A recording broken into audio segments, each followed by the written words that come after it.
So, yeah, the WNBA trade deadline is going to be crazy. It is going to be crazy. And you can see right here with this article by Annie that there is one of the probable best player in the world in the year of 2025 in Napheesa Collier now appears to be potentially on the trade block, which is wild. Which is absolutely wild. We have now got superstars on the trade block. And we've also got like other non-stars on the trade block. Teams are going to be desperate and make desperate moves like the Phoenix Mercury, because the Phoenix Mercury, if they don't, they're in a bit of bother. If they don't make the playoffs, they're in win now. So, you can see this expiring contracts to watch. So, Kelsey Plum being traded feels like it's going to happen, which is why I'm going to give that its own video. Because apparently, Kelsey Plum has made it clear she's not going to re-sign in LA. And the question is like, if you're the LA Sparks, what are the odds of you? Are the odds of you making the playoffs high or low? Low. Like the odds of you making the playoffs as an LA Sparks, if you're that organization, the odds of you making the playoffs is extremely low. And obviously, getting Kelsey Plum for a trade that was at the time supposed to be Olivia Miles was a crazy one. It was a crazy one. But then also, signing Kelsey Plum to a bargain contract for a 1-year deal, while giving 3 years to Ariel Atkins, 3 years to Diarca Hamby, I think it was 2 years to Neka, all on higher pay. Like, she's the fourth highest paid player on the team. And like, if you're Kelsey Plum, you're like, we're actually kind of fucked. We got nothing here. As a team, we got no future. We got nada. We have nothing right now. Like, we're not going to be good now. We're not going to be good in the future. And like, if I'm Kelsey Plum, I'm like, I'm the second youngest of our core. Like, Kelsey Plum is very close to being on the downturn of her career. Like, she is very, very, very close to being on. I'm not even going to say it. She's on the back nine. Like, she's still doing well, but we've seen how quickly the regression of Collier Copper, who's only, I think, a year older than Kelsey Plum, has been. We've seen how quickly the regression of Jewel Lloyd. We've seen, I'm going to be real, we've seen the regression of Stewie, as great as Stewie is. Like, prior to 2024, Stewie was probably seen as greater all time than Angel Wilson. And now no one's doing that. So we've seen it. We have seen that happen. So if you're Kelsey Plum, you are at your peak has been probably longer than most people's. Like, you are 32 years old. You're born in the year 1994. Like, you're 2 years older than me. Like, that is bad. Like, that's aging in sports terms. And this is your real last chance of getting a ring as a number one. And maybe, if we're going to be real here, with Kelsey Plum, maybe she's happy out to just go be the number one. She's already won her titles. But, like, there is a clear team she should be going to, and we'll talk about that in a little bit. But Kelsey Plum's clearly on the block. And then you've got some of the other moves here. The Lynx star Napheesa Collier is another franchise player who, because of terms of her contract, has to be considered a trade option. That being said, saying we need to trade Napheesa Collier is like saying the Fever need to trade Kelsey Mitchell. It is basically the same thing, except the Lynx are in a position where they can absolutely afford to bring Napheesa Collier back on any contract she wants.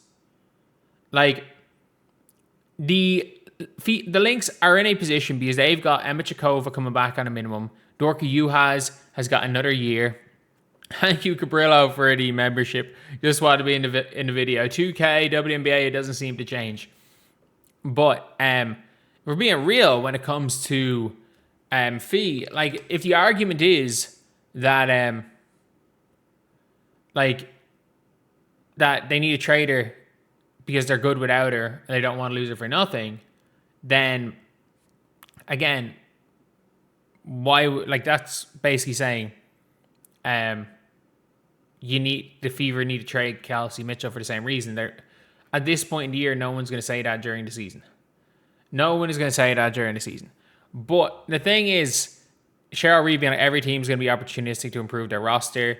Cheryl Reeve told reporters Minnesota Monday, every team may be different spot in terms of what they need, where they should or shouldn't, where certain team has been, quote, open for business, open-minded. And look, I think as much as anything, they are, like, the Lynx are just kind of keeping their eye out on everybody. I think if you're the Lynx, you're not going to go and trade Napheesa Collier.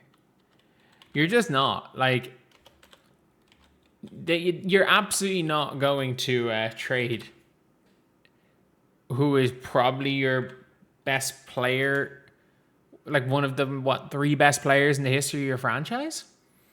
Like, if you look at their cap sheet, like, Nia Coffey is under contract next year on a near minimum contract. She's making $350K next year. Maya Caldwell's on a minimum.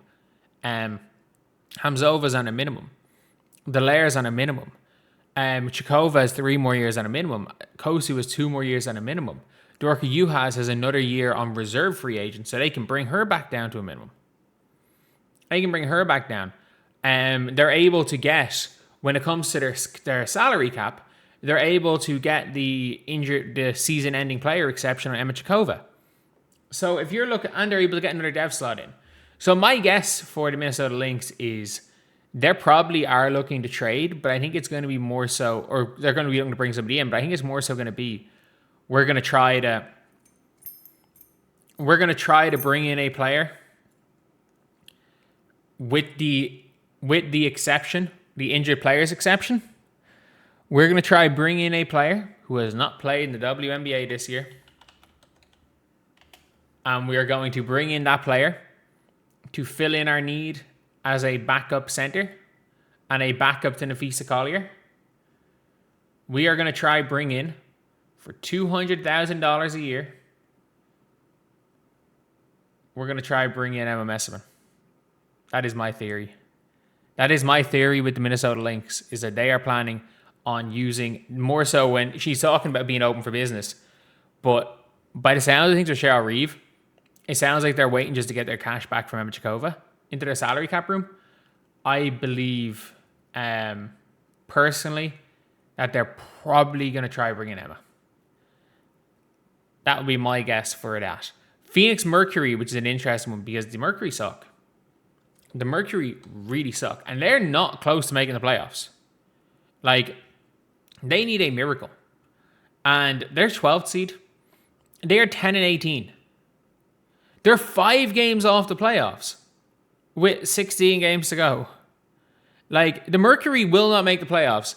And it says here, there were trade talks for Thomas, including during the Mercury's losing streaks earlier in the year, but sources have gone cold. Nobody wants Alyssa Thomas. They made all these trades, and nobody wants Alyssa Thomas. They lost Ivana Nogic for whatever reason. It says here, one player that could be a target as they look to salvage the season is forward Alana Smith. Alana Smith's on a 3-year max. If you bring in Alana Smith and you are the Phoenix Mercury, you are committing 3-year max to a player who averages 5 points per game and has been terrible on defense this year. Yes, does she make your team better? Yeah, but does she screw over any chance of you winning next year and the year after? Yeah. Like, you cannot, do the Phoenix Mercury want to be the 10th seed next year? Because that's what you're going to get if you're taking Alana Smith. Maybe, if you take Alana Smith, you get 2 first round picks from Vegas. Or you even get a first round pick from San Vegas. Yeah, sorry, Vegas' first round pick. Or Dallas' first round pick. Maybe you go and do that. Maybe you do. But, I really don't know. And then Benijah Laney Hamilton. She's obviously gone. It's aware that's the problem. Because New York they have to get rid of her. But it's how exactly do we get rid of her without improving a contending team? Because she's a rental. The only teams that will sign her are rentals.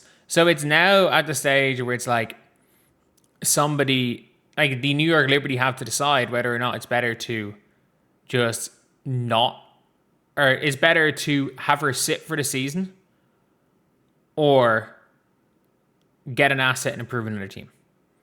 I really don't know. I have a weird feeling because nobody's going to take the hit for a rental. I really don't know. I really, really don't know what's happening. Connecticut Sun are going to be sellers. I think they are going to sell me tomorrow. And if I'm going to be real, Washington giving up Lauren Betts for Kelsey Plum straight up kind of sounds like a win-win. That kind of sounds like a win-win. Either way, though, there's going to be big trades. Like, stars are going to be traded. It's not like 2 years ago where to be fair, Mabry got traded 2 years ago for All-Star weekend. But, like, trade deadline was like Misha Hines Allen 2 years ago.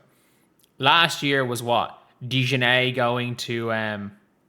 was the trade deadline Dejanay going to Minnesota? I think that was the trade deadline trade last year. But, yeah, that seems to be it.